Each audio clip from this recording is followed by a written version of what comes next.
Hi everyone! In this video, I'm going to share with you how to install Windows operating system, particularly Windows 10.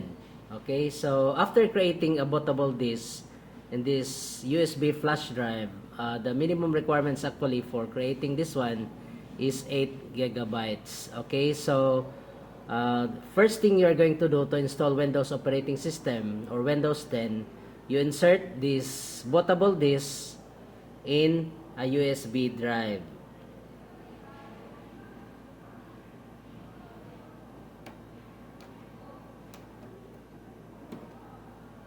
Okay, so after you insert, you make sure that the power is turned off on a desktop or on a laptop computer.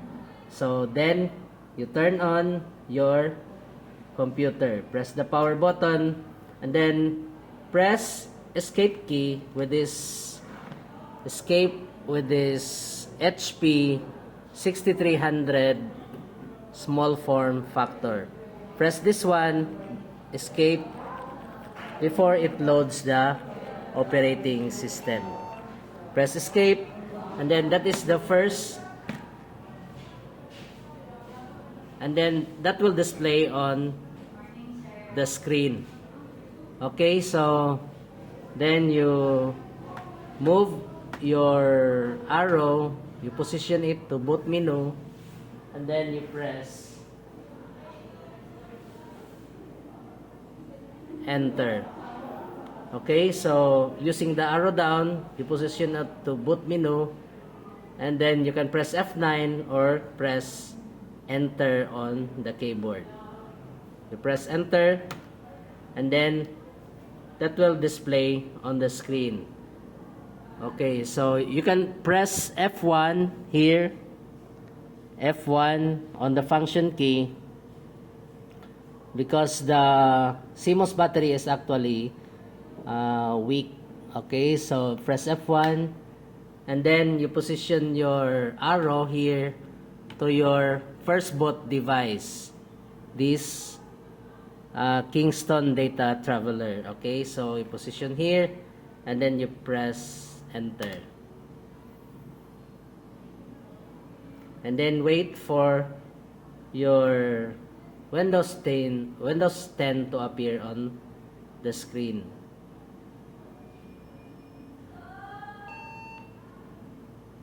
Okay, press F1 again. This is actually the CMOS battery that is weak.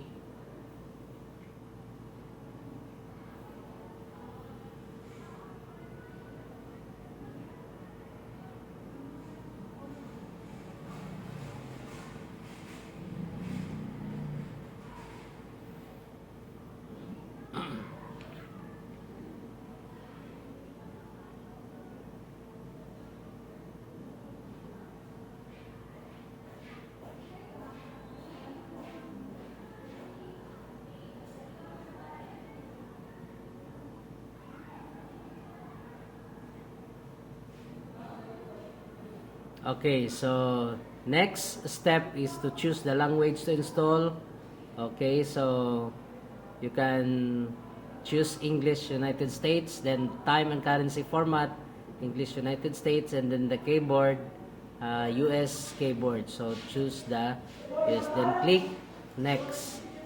After clicking the next, you click install now.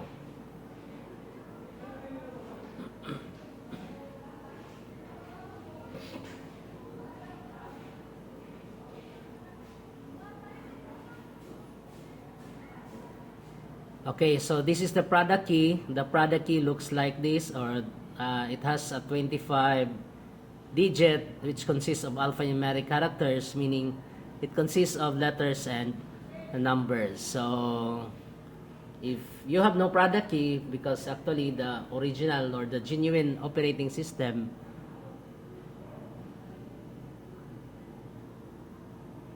is or has a genuine product key, so in this case you can actually click this skip,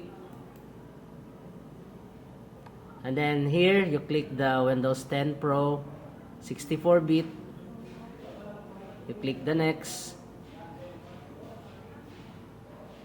and then click accept the license terms, and then to check, and then click next.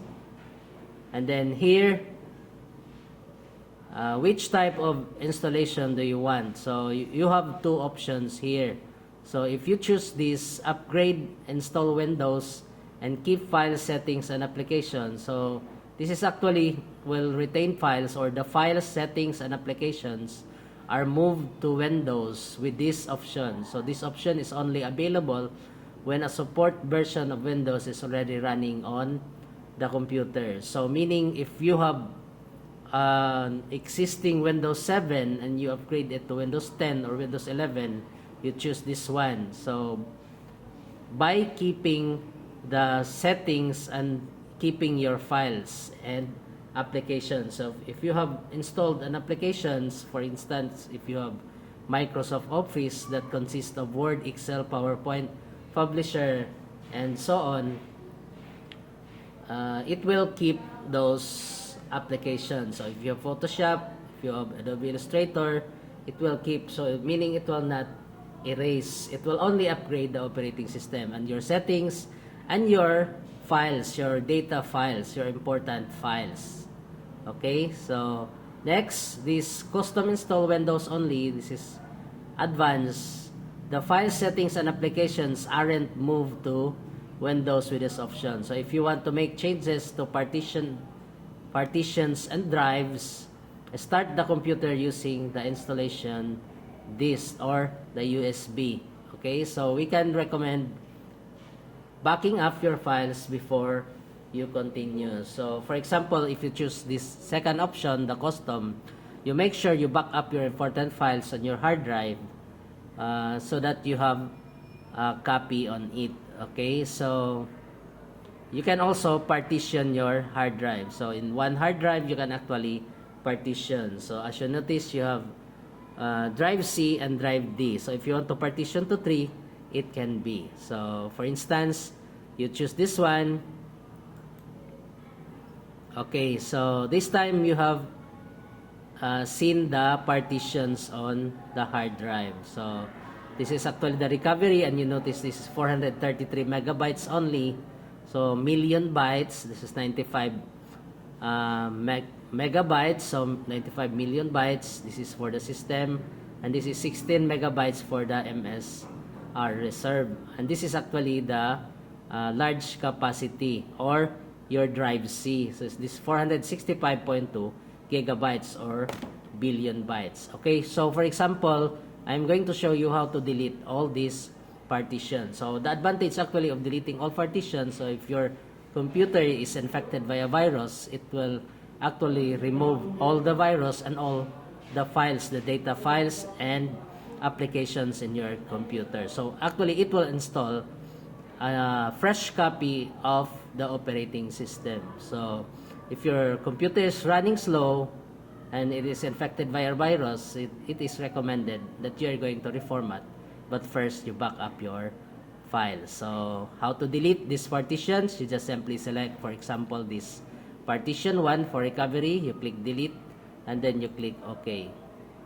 Next, you can see the first partition is unallocated space, meaning that is already deleted. Okay, partition 1, delete, okay.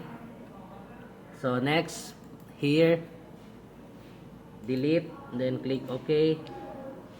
And then here, click, and then delete. Okay. Okay, so you have now drive 0 unallocated space. So this is now the time to partition your hard drive. Meaning partitioning is dividing two drives in your computer. So like local disk C and local disk D or local disk E. Okay, so select this one and then you click the new. And then for instance, this is actually our hard drive here is 500 gigabytes or billion bytes. So here you can divide this one into two. You can divide this one perfectly, or you can you can only estimate the the partition for local disk C and local disk D. So for instance, 476,000, for instance, we are going to divide this by 238, 238,000, 1, 2, 3. Okay, and then we will click apply and then click OK. So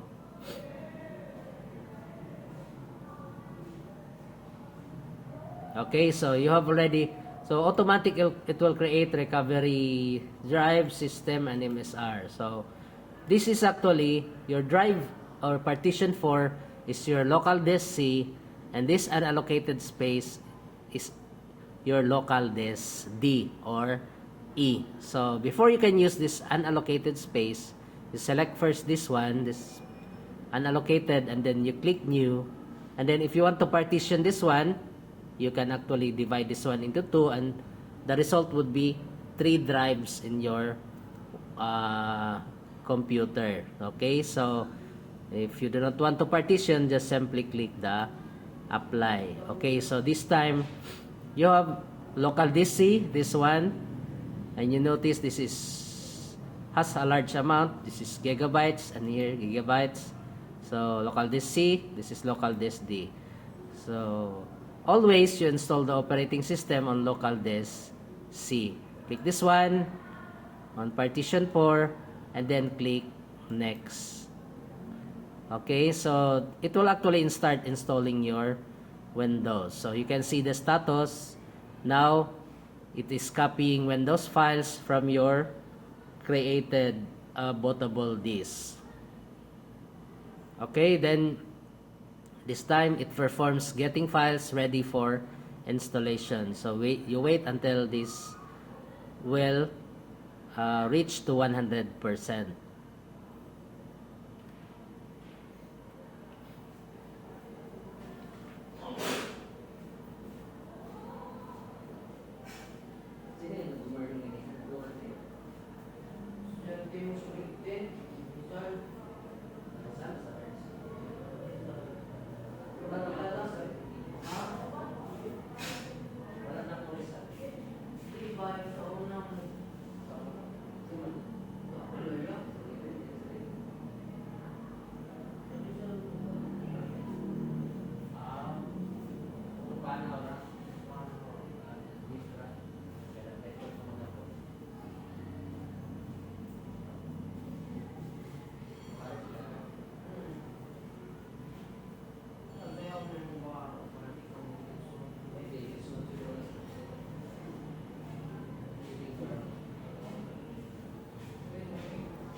Basta gabi ang isang kubrik, ikikrim na kuha sa wala mo.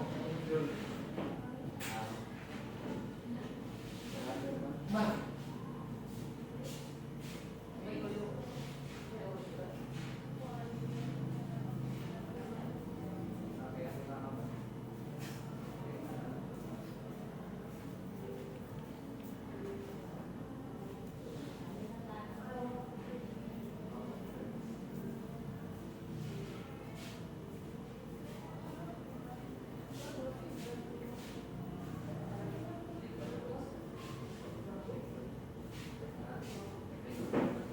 Kunya dalam salah satu video karena kita video jadi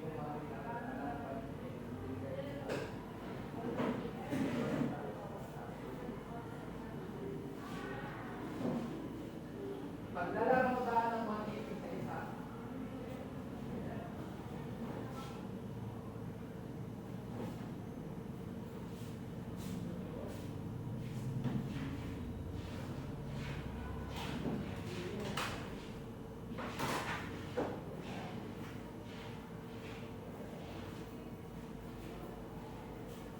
Kali kan iso dengan exam break. Kali kan iso di nama apa? Ya, di exam break. Reading first. Sa musul doang. Tadi Harvard, Duke University. Wan dari ko na human na kay ator ni kaya di ko muncul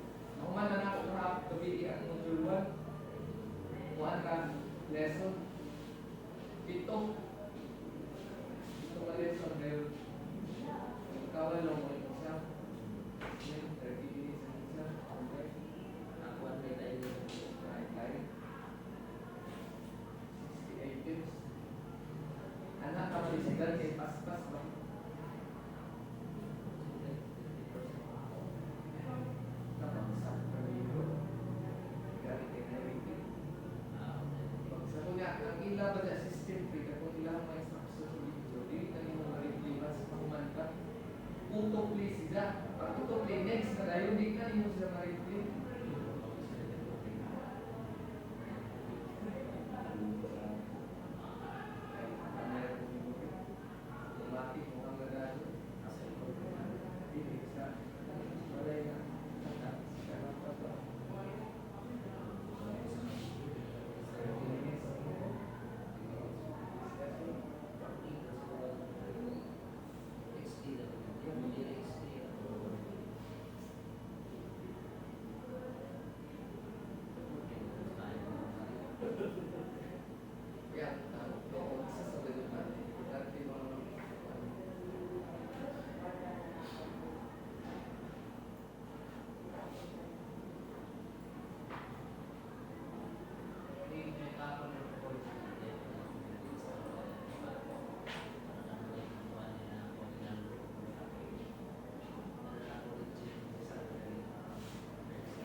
Ay, kailangan hindi ako magsalita ngayon.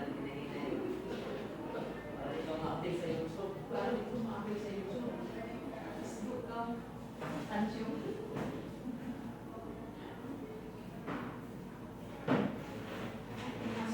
Si Jenny mo soundproof. Pwede naman sa ina yung mga bati. Ay, harap ko rin sa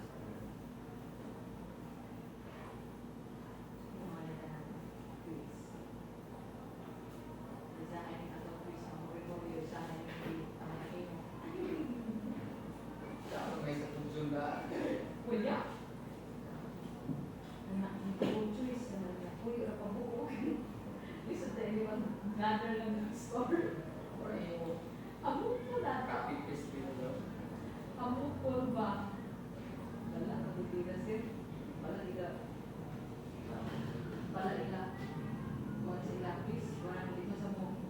Pag mo ka crispy, ang imo item na mga crispy mo input ka sa save mo sa mga Maulani. Kaya mo hindi mo basta-basta dati maka-type. Kaya mo kasi ko yung sige mo pakutana. lagi. What is this? Nakasama. Yan, nandali sir. sunod ulit. Okay, so after copying all the files,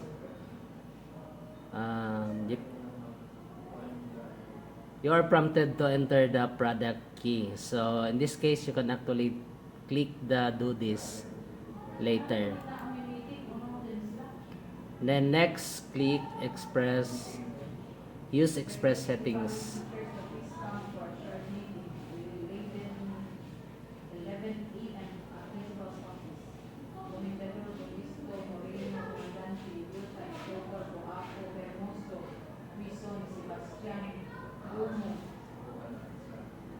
Orgulyo, Paredes. Nauna lagi si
pinindot na nagtrabaho siya si Lundun doon sa Kanaka. Infographic. Kada nilo din pagbitik-bitik. Charge nan murag 500. Basta ang pag-check sa pagban. Kabagan, ang nakailan lagi. Nakapabitik-bitik ko dito. 1.5 ang bayaran ni Alex Romo. Ang kabibwa. Kairo. Dili man kayo ako. Adi Kairo mo. Master. Ako ang nabili mo dyan, moran sa ito, alternative. Herbal medicine ako. Herbal medicine. Ako ka dyan. Doktor, alternative ba? Ako kani karong module gani. Nang ba ang module ba dili kay kuan isulod. Sa mga system. Okay, so here you can click do this later. So if it is actually an unlicensed Windows 10, this will actually expire in 30 days. Okay, so if you have product key, meaning you have a license Windows 10 operating system. So in this case, you can click do this later and then express settings. Nakanindot mo kay kita. Ini siya program. Di ka mabayad. Diya na ka mabayad. Wow, ini mo sa certificate mo. Ya, kada ini 35 hours pa rin. Umalang mo ni pasal ko ani sa final system. Dahil imo certificate ani na field.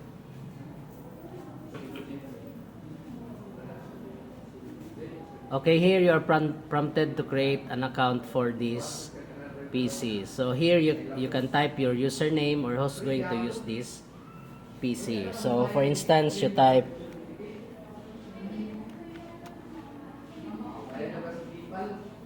your name or anything you want to name in your PC. So here you can enter your password and re-enter your password. So meaning if you put password on it, this will actually ask password when you turn on your computer, and you can put a hint so that you will not forget your password. So here you click next. Primero na nagagaral ko alam sa ninaw ko akong gipon diri tag 30 minutes man ila ko nagani diri ako send na mo kay send na wala sa kuha kay para diri ako diri ako ma-review send na ko messenger kay kung mahuman natin ato na sa exam ikaw na sa module kay kana mahuman na sa exam dili na mo balik ang video utok man siya Buti na sa buti na mo hindi ka siya rin basta makahuman na sa exam masadpit na mo maakit din na yung mapaginawan mo usap nari sa kahit ginagawa kaya nagkakalinawan sa hindi ka human ako maka-early or maka-retire mo mas early mga bata focus ko ano sa isang pati Pwede na ba mag-early retirement?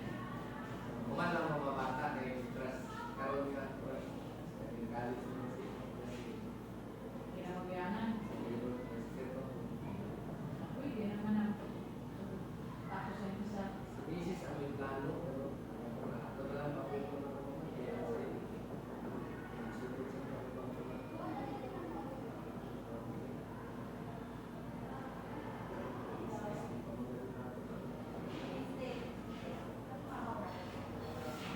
Sunod sa mga